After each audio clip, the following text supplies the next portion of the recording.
একজন মহিলা এখনই ঢুকবে, তার মাথায় হচ্ছে হিজাব পরা, লাইট কালারের একটা ড্রেস পরা অ্যান্ড চাদর নেওয়া।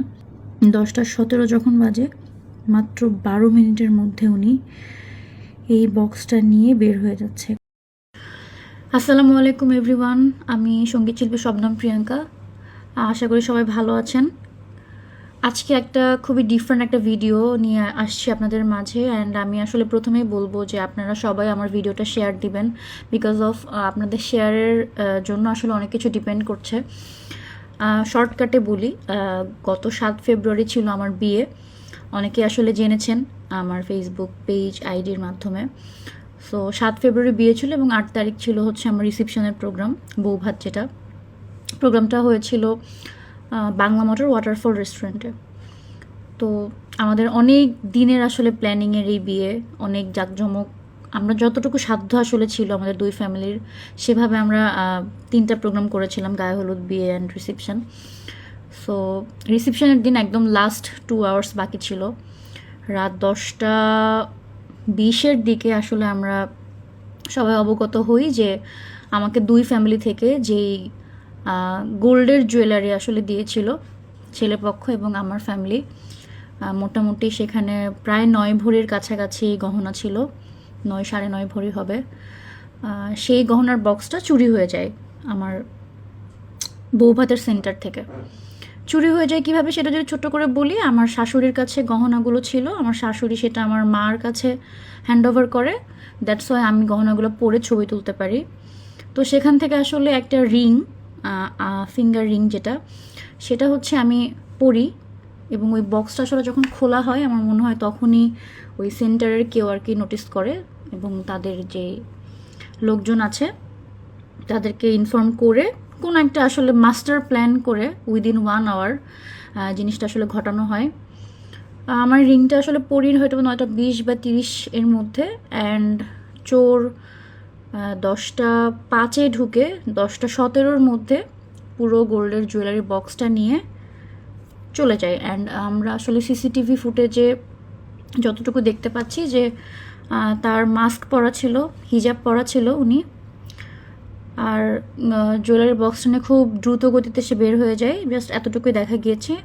অ্যান্ড সবচেয়ে অ্যালার্মিং যে বিষয়টা সেটা হচ্ছে যেখান থেকে অ্যাকচুয়ালি উনি চুরি করেছে, যেই চেয়ারটা থেকে, সেখানে ওই ফ্রন্টের সাইডটাতে আসলে কোনো সিসি ক্যামেরা দেখা যায়নি। সিসি ক্যামেরা ছিল, বাট রেস্টুরেন্ট কর্তৃপক্ষ বলেছে যে ওই জায়গাটাতে ইভেন্টের যে একটা স্টেজ হয়েছিল ইভেন্টের পক্ষ থেকে, সেখানে ফুল দিয়ে সেই সিসি ক্যামেরাটা ঢাকা পড়ে গিয়েছে।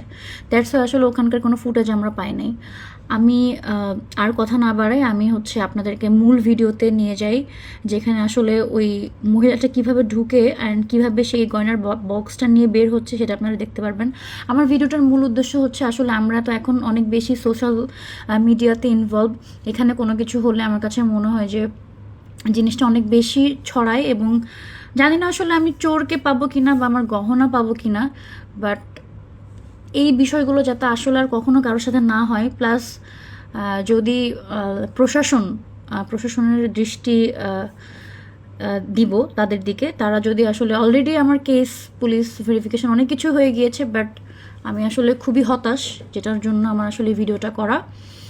সো আপনারা দেখেন ভিডিওটা, আমার কাছে মনে হয় আপনারা প্লিজ ভিডিওটা শেয়ার করে দিবেন। অ্যান্ড যদি আসলে আমাদের ভাগ্য ভালো থাকে আমরা পেতেও তো পারি আপনাদের মাধ্যমে, তাই না? দ্যাটস আসলে ভিডিওটা করা। সো এখানে দেখা যাচ্ছে যে একজন মহিলা এখনই ঢুকবে, তার মাথায় হচ্ছে হিজাব পরা, লাইট কালারের একটা ড্রেস পরা অ্যান্ড চাদর নেওয়া। সে ঢুকে হচ্ছে 10:04-এ। 10:04-এ এই মার্কেটের গেটে সে এন্ট্রি নেয়। অ্যান্ড ঠিক 10:17 অর্থাৎ 12 মিনিটের মধ্যে সে গয়নার বক্সটা নিয়ে বের হয়ে যায়। এবং 10:05-এ সে এই যে আমাদের এন্ট্রি গেট দিয়ে ঢুকছে, এখানে আমার যশোর থেকে আসা কাজিন, চাচি সবাই দাঁড়িয়ে আছে। তারা হচ্ছে খেয়ে দিয়ে তখন যশোরের উদ্দেশ্যে আবার রওনা দিবে, এরকম একটা অবস্থা। এবং 10:17 যখন বাজে, মাত্র 12 মিনিটের মধ্যে উনি এই বক্সটা নিয়ে বের হয়ে যাচ্ছে খুব দ্রুত গতিতে। সে কোনো লিফট ইউজ করে নাই, বিকজ অফ লিফট ইউজ করলে আসলে অনেক দেরি হওয়ার চান্স থাকে। সেজন্য আসলে সে লিফট ইউজ করে না। এবং এটা আসলে যে কী পরিমাণ একটা মাস্টার প্ল্যান করে করা হয়েছে আপনারা আসলে বুঝতে পারছেন আমার কাছে মনে হয়, কারণ 12 মিনিটে কখনো এই জিনিসটা আসলে ইনফরমেশন পেয়ে আসা আসলে সম্ভব না কারোর ভিতর থেকে, যদি আসলে কলকাঠি কেউ না নাড়ে। আমি আসলে জানি না বা বলতেও চাই না কাউকে, আমি না জেনে আসলে দোষও দিতে চাই না, বাট আমরা আসলে সবাই মিলে যেটা আন্দাজ করেছি, ভিতর থেকে ইনফরমেশন পাস না হলে আসলে কখনো এরকম বড় একটা ঘটনা ঘটানো সম্ভব না। আমরা বেশ কিছু সিসিটিভি ক্যামেরা ফুটেজ কালেক্ট করে দেখেছি যে সে বামের দিকে যায়নি, অর্থাৎ সে শাহবাগের ওই দিকে যায়নি, সে ডান সাইডে মগবাজার হাতিরপুল বা ফার্মগেট এই এরিয়াতে সে গিয়েছে। ব্যাস এতটুকুই আসলে আমরা পেয়েছি। আর এখানে আমি আমার দুই পক্ষের গহনার ছবিগুলো আসলে দিয়ে দিলাম যাতে আসলে আপনারা দেখতে পারেন। অ্যান্ড সবশেষে আসলে আমি এটাই বলবো সবাইকে যে আমার পেজে যখন আমি একটা গান আপলোড করি তখন সেটা মিলিয়ন মিলিয়ন ভিউজ হয়ে যায়। আমি জানি না আসলে আমি আমার এই গহনা ফেরত পাবো কি না। অ্যান্ড আমার বিয়ের গহনা যেটা আসলে আমি 2 ঘন্টাও পরি নাই, এতগুলো গহনা আলহামদুলিল্লাহ। আফসোস আসলে থেকে যায়, হয়তো আমি আমার জীবনে আমি আমার হাজব্যান্ড দুজন মিলে এর চাইতেও গহনা আসলে বানানোর ক্ষমতা আসলে আল্লাহ আমাদেরকে দিবেন, কিন্তু বিয়ের গহনা একটা ইমোশন, আপনারা সবাই জানেন। সো আপনারা সবাই আমার জন্য দোয়া করবেন, আমাদের জন্য দোয়া করবেন যেন আসলে এটার একটা সঠিক তদন্ত হয়, একটা সঠিক তদন্ত আমরা পাই, গহনা সামনে না পাই, অ্যাটলিস্ট চোরকে যেন আসলে আমরা ধরতে পারি। সোশ্যাল মিডিয়াতে আসলে দেওয়ার এটাই মূল কারণ। আপনারা প্লিজ প্লিজ সবাই একটু শেয়ার দিয়ে আমাদেরকে সাহায্য করুন। ধন্যবাদ।